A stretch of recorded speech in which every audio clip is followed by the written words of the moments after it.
Take a look at 10 wrestling matches where things got real.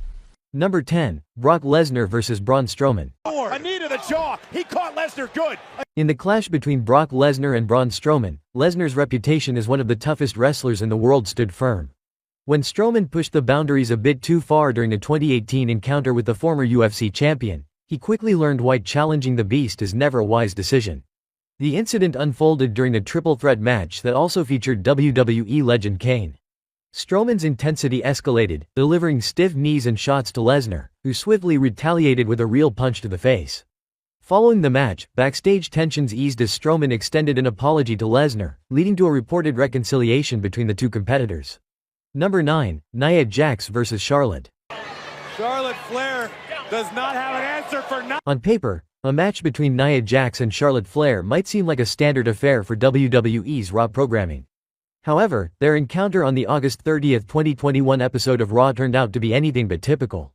In a surprising turn of events, the match took a sharp departure from their previous encounters. During the bout, both competitors appeared to abandon the script, engaging in what seemed like genuine physicality. Real slaps and punches were exchanged, leaving fans taken aback by the sudden shift in tone. This unexpected aggression was particularly surprising considering the apparent camaraderie between the two outside of the ring.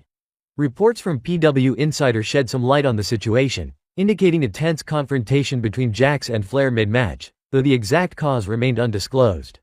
However, once the match concluded and the competitors retreated backstage, tensions seemed to have dissipated.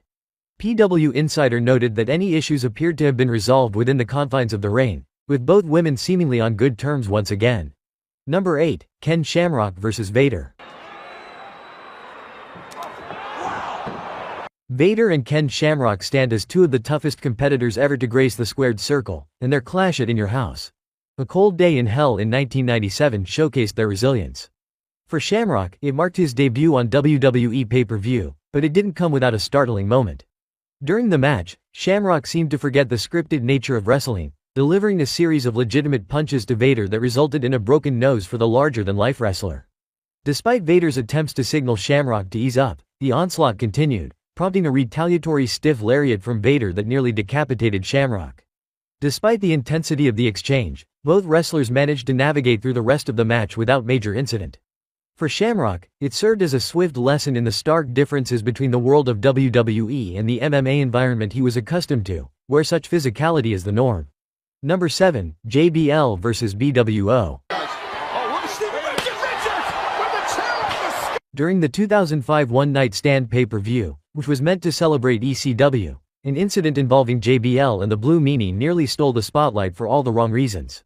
In the midst of a brawl between WWE and ECW wrestlers, JBL began legitimately punching the Blue Meanie in the head, leaving him bloodied.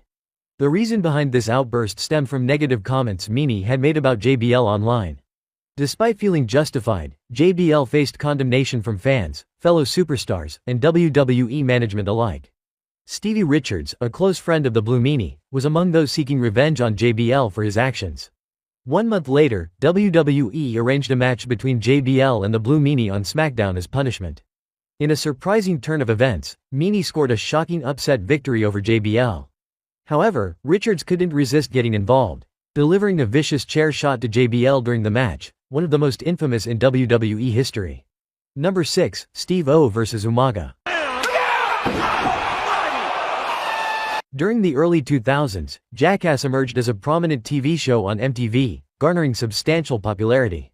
Following the success of 2006's Jackass No. 2, discussions arose about potential collaborations with WWE, nearly resulting in a match against Umaga. Steve O and Chris Pontius, known figures from Jackass, made their WWE debuts in October 2006, encountering an unexpected onslaught in the ring from Umaga, the Samoan Bulldozer. During their WWE debut, Steve O and Pontius reacted to the beatdown with laughter, which didn't sit well with WWE officials. The segment could have unfolded more smoothly had they understood the importance of selling moves and remaining grounded. However, lacking wrestling knowledge and guidance, chaos ensued. Steve O endured several punishing slams, kicks, chops, and a top rope splash intended as the climax of the beatdown. Yet, Steve O's inability to stay down, coupled with his lighthearted attitude towards selling, provoked Umaga's real-life intervention. Reflecting on the incident in a YouTube video, Steve O described it as the worst beating he had ever experienced. Number 5. Dan Dubiel vs. Yokozuna. In the realm of professional wrestling, even within the structured environment of WWE, brutality can sometimes take center stage. One such incident involves the iconic Yokozuna and an enhancement talent named Daniel Dubiel, a topic recently highlighted by WCW veteran Crowbar on social media. In a past match featuring Yokozuna against Daniel Dubiel, the contest concluded in a particularly vicious manner. Yokozuna's signature banzai drop from the second rope, typically a devastating finisher, appeared notably harsh that night as the massive wrestler seemingly exerted full force, landing squarely on his opponent's throat. Rumors circulated that Dubiel may have shown disrespect to Mr. Fuji, Yokozuna's manager, potentially prompting the severe retribution.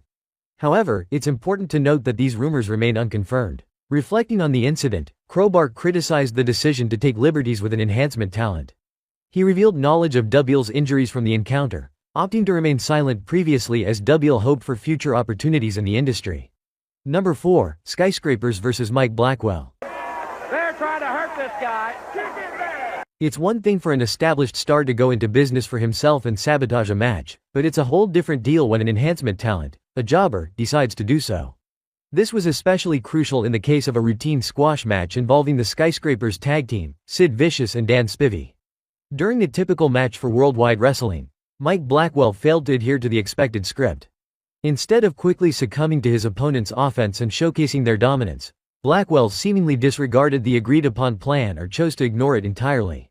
His behavior was baffling, as he refused to sell his opponent's moves and demonstrated an astonishing resilience, immediately bouncing back after absorbing clotheslines, suplexes, and other impactful hits. Even when subjected to the Skyscraper's signature finisher, a double powerbomb, Blackwell defiantly resisted staying down, requiring assistance from the referee to complete the pinfall. Post-match, Spivey and Vicious were understandably furious, but Blackwell remained obstinate, defying their authority and provoking further conflict. In a fit of anger, Sid Vicious physically confronted Blackwell, delivering a forceful blow to his face, prompting WCW to hastily cut to commercial. Number 3. Kurt Angle vs. Daniel Puder. On the November 4, 2004, episode of SmackDown, a notable instance of shoot fighting unfolded during an unscripted segment of Tough Enough. Olympic gold medalist and former American amateur wrestler Kurt Angle issued a challenge to the show's finalists, inviting them to compete in a squat thrust competition. Chris Nawrocki emerged victorious, earning himself a match against Angle as the prize. In the ensuing match, Angle swiftly took Nawrocki down with a guillotine choke, though Nawrocki managed to reach the ropes, necessitating a break. Continuing the onslaught, Angle executed a double leg takedown, inadvertently breaking Nawrocki's ribs. Angle then applied another guillotine choke, pinning Nawrocki to secure the victory. Following Nawrocki's defeat, Angle extended his challenge to the remaining finalists. Daniel Puder, an American professional mixed martial artist, stepped up to face Angle. The two engaged in a grappling exchange, with Angle initially gaining the upper hand by taking Puder down.